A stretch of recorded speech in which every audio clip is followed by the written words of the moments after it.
I don't remember her face anymore. Only the weight of her hand in mine, and the sound of the shears.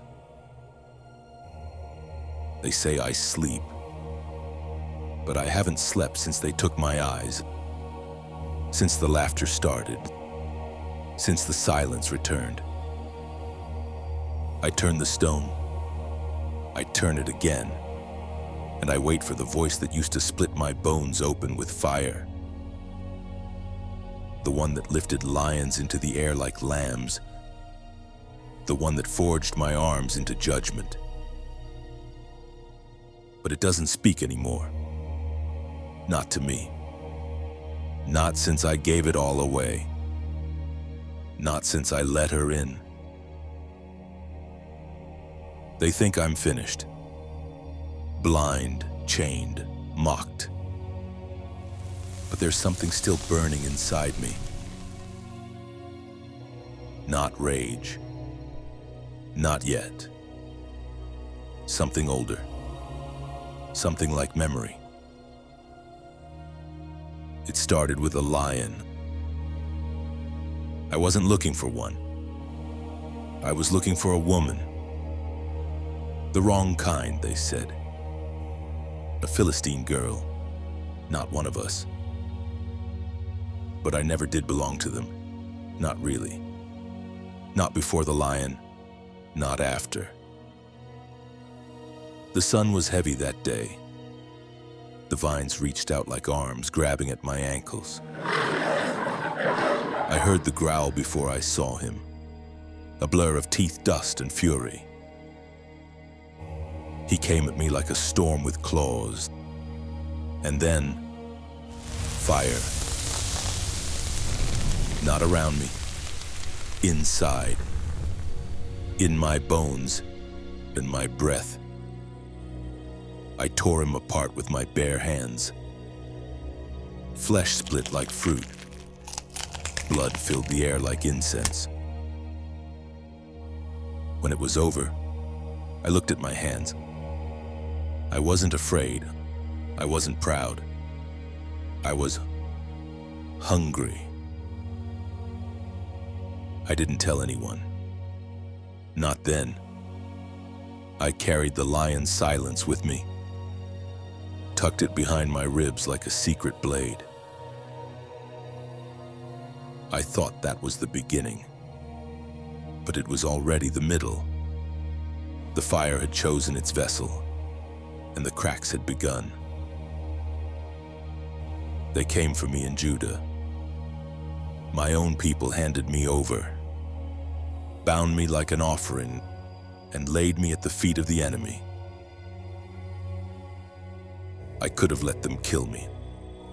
I thought about it. But then the ropes burned away, and the fire came back. I reached for the first thing I saw. The fresh jawbone of a dead donkey, curved like a scythe. It fit my hand like it had been waiting for me. Then I became something else.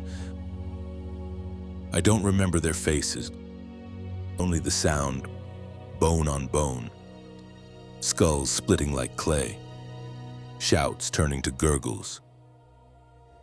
1,000 men, maybe more. The ground slick with heat and blood. I stood in the center of it all, panting, trembling, alive. The fire still licking at my lungs. And suddenly, I was thirsty. So thirsty I thought I would die. That's when I cried out. Not in victory, in need. The same voice that gave me strength answered with water from the rock. That should have broken me, but it didn't. It only made me want more. More fire, more strength, more reasons. Her name was Delilah, and I don't know if I ever loved her, but I needed her, the way a wound needs a blade. the way thirst needs salt. She asked me where my strength came from, again and again, each time a lie, each time closer, like peeling bark from a tree, layer by layer. I could feel the trap closing, like a net around a stag. But I stayed, because part of me wanted it to close.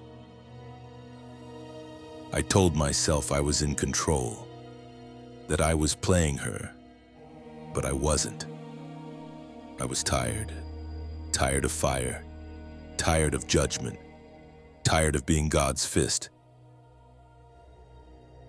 Some nights I felt it coming, like a knife warming in the dark. She ran her fingers through my hair like it was scripture, and I let her. Maybe I was asleep. Maybe I wanted to be. The last thing I remember was the sound of the shears and her hand leaving mine.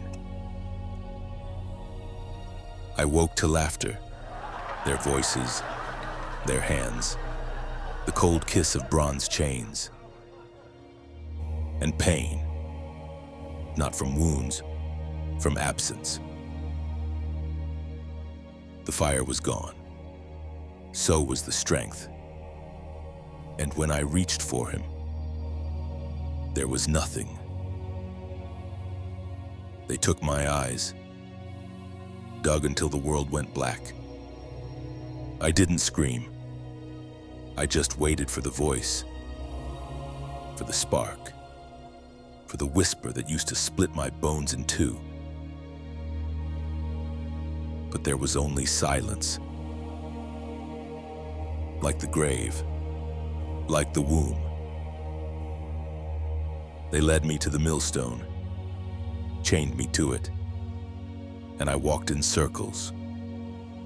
A judge turned mule, a weapon with no wielder.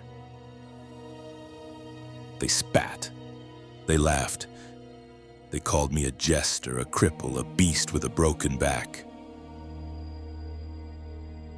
And God said nothing. That was the worst part. Not the blindness, not the chains, the silence. They brought me out for sport, dragged me into the temple like a dog on a chain. The music was loud, the laughter louder. I could feel their gods staring from the walls, false eyes carved in stone, watching me stumble, blind, broken, beaten. A boy took my hand, led me through the crowd.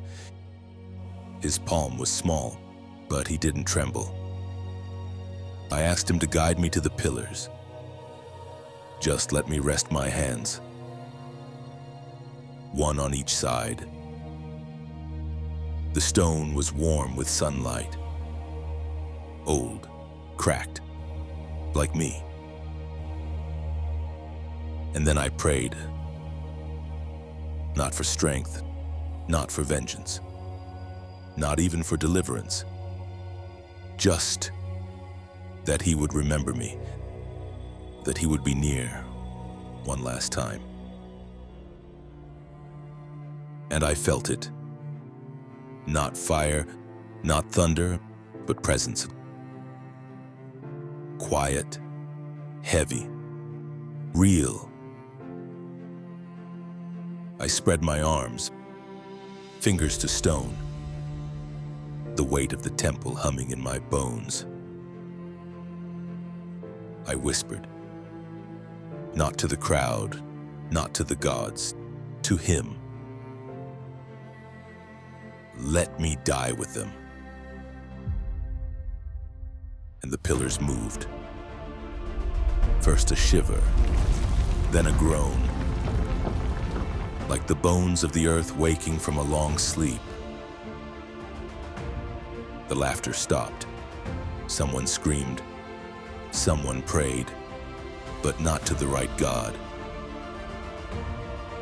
I pressed harder, every muscle straining, not with rage, with purpose. The stone cracked, the ceiling moaned. I smelled dust, and blood, and sunlight. And then, silence.